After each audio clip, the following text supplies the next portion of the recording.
have two sisters that I'm close with. I also have a niece, Leah. Leah's 16, and after my ex-wife decided to split up and divorce due to infertility problems that lasted for 5 years, I started a college fund for Leah to help her go to her chosen college. That was in 2019. Now I visit my mother's home, where my sister and Leah are living, every week to spend the weekend together. This past weekend I was asleep upstairs while my mother, my sister and Leah were in the kitchen. I came downstairs to grab a glass of water and heard my sister talking about my ex-wife expecting a baby with her new husband. This struck a nerve and I kind of froze from shock. I then heard Leah react to the news repeatedly saying, "I told you so, I told you so." Then explained she's always thought that I was the one with a problem for not being able to have a baby with my ex, but that I was too afraid to admit due to fragile masculinity.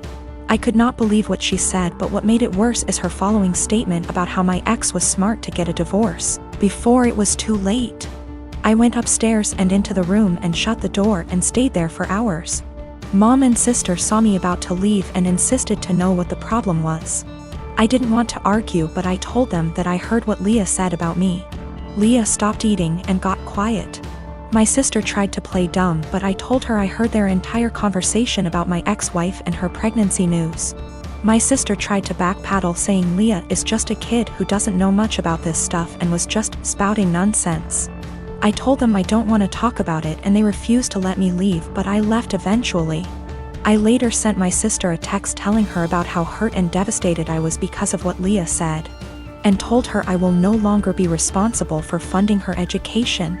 My sister kept trying to call, then texted saying Leah didn't mean what she said and offered to make her apologize, but I didn't feel comfortable being in the same room with someone who blamed me for something that was out of my control and something that literally turned my life upside down. My mother tried to get me to come over so we could talk, saying Leah doesn't deserve me turning my back on her like that.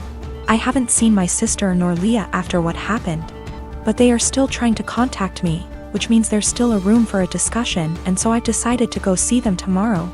Sit down together and have a long conversation. But this, I admit that I was mad when I told my sister about the college fund cancellation. I love Leah so much and see her as my own daughter. Unfortunately, her dad, my brother-in-law, is deceased, and so I understand losing a parent at a young age and relate to the kind of hurt she carries inside. Lost my father in an accident when I was 11, and I think that sitting down and talking things out is the best option before I make any decision. Also, one more thing to clarify, both my ex-wife and I were having these fertility issues. Both sides, but since my ex-wife got pregnant soon after her new marriage, then my family thought that I was the problem originally. It is what it is, and I'm learning to not words get in my head so easily. I'm not mad at anyone, I'm just trying to move on with my life like anybody else. So my fiancé, female, 24 years old, and I, male, 27 years old, got engaged in May and are currently planning for our wedding in August. It's worth mentioning that I'm the sole earner because my fiancé is still in university. I've saved up decent amount of money to afford the wedding. Thing is, her parents get involved in everything, from picking the engagement ring on my behalf, to giving opinions on where we should rent, and now my FMIL is constantly giving opinions on our wedding. FMIL would follow up on everything we do and make negative comments on things like the best man, the guest list, and food. She told my fiancé she didn't like who I picked to be my best man and wanted me replace him after a big argument, but I said no, though my fiancé said we should have just done it. Mother-in-law also wanted me to uninvite people I wanted at the wedding so she could add more guests on her side of family. I said no to that also. Now the current or biggest conflict between us. Mother-in-law called saying she didn't like the venue we picked, which is in our hometown. She wanted me to reconsider, but I said no since my fiancé liked it too. But my fiancé came to me yesterday to show me a venue her mom picked and already paid for, saying, since she paid for it, then I should say yes, this time.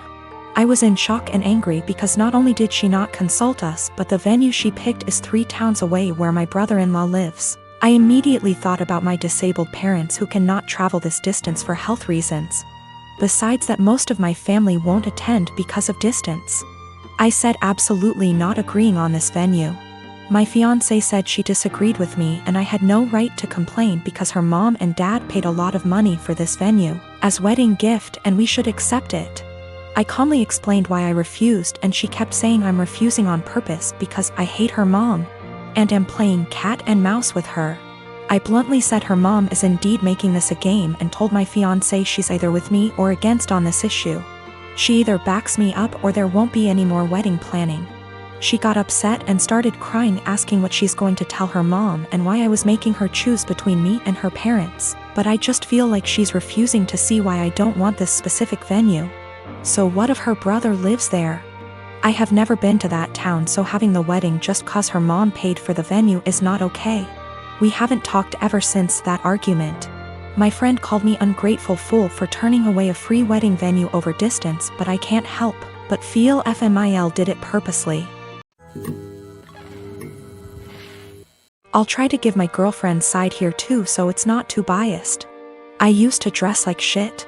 I was perfectly content wearing my gym clothes everywhere and stretch the dress code as much as possible for work.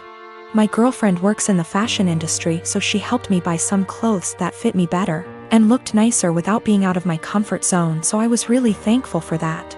I kept all the same gym clothes, sweatpants, Panama pants, old t-shirts and sweaters and jeans etc., as well as all of my shoes because I figured they'd be fine to wear around the house or to work out because I don't really care how I look for that.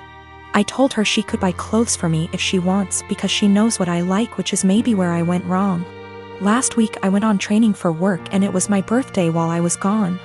I got back and my girlfriend had donated all of my old clothes that she hadn't picked out and replaced it with new stuff.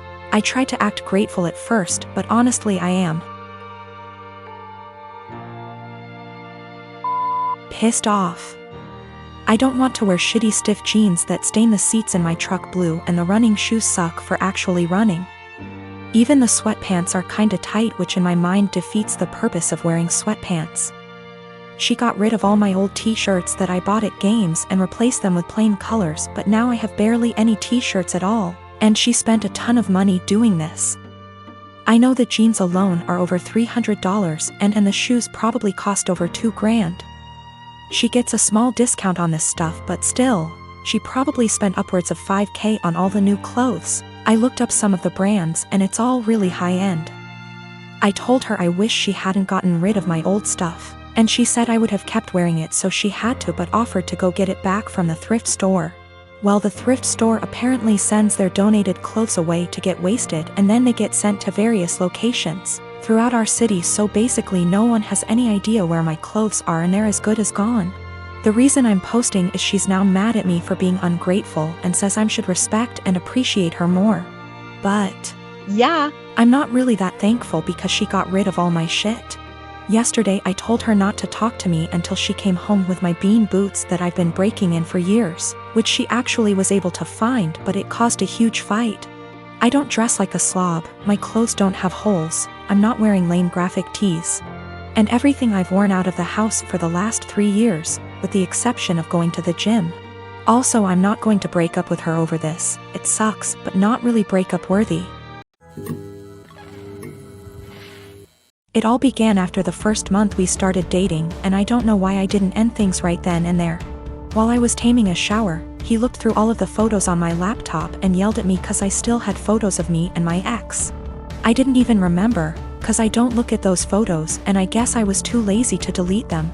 Also, I don't use that laptop so often since it's slow. So, yeah, I wasn't being sentimental. I've always been a nosy person and I admit I stalked his wall, his exes, even his parents, but it was all public info. I've been alone with his laptop / phone etc., but I've never ever even thought about reading his private conversations. I wouldn't do that to anyone. He doesn't care, though. He memorized my iPad password and he read everything, including some really private posts on Reddit. He yelled at me and broke up with me. He occasionally lurks in my Facebook account, because I'm dumb and I'm always like, no, he wouldn't do that again, but he always does. Today I was logged on our shared laptop and I saw in my FB app that there was some activity going on 40 minutes ago, while I was taking a shower. I looked the Chrome history, but he had deleted everything. I lost it and I started crying, and he had the audacity to blame me for his trust issues and said that there is something I'm hiding, since I'm reacting this way. I tried to explain I have nothing to hide, but it's just horrible to feel uncomfortable at home. I can't even sleep properly anymore because I'm nervous if he'll decide to randomly read my messages. He scrolled maybe months of my FB searches, which is really embarrassing, and yelled at me again.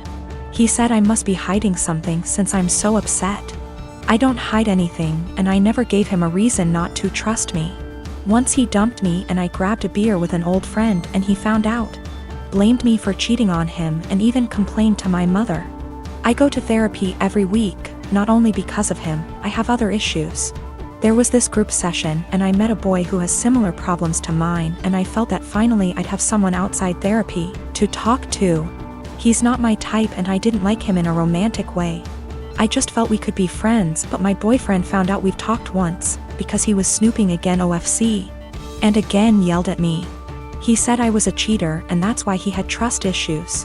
I've always been faithful and I didn't deserve this. I changed all my passwords, but I'm tired of feeling uncomfortable in my own home. He went out and told me I deserve this, and he's right to invade my privacy, and I have no right to be mad. I don't know what to do anymore. I finally picked up some courage and ended this pathetic excuse of a relationship. 2 days ago he came with his mother, OMG, to collect his stuff and also took the laptop he gave me as present. Which was pathetic.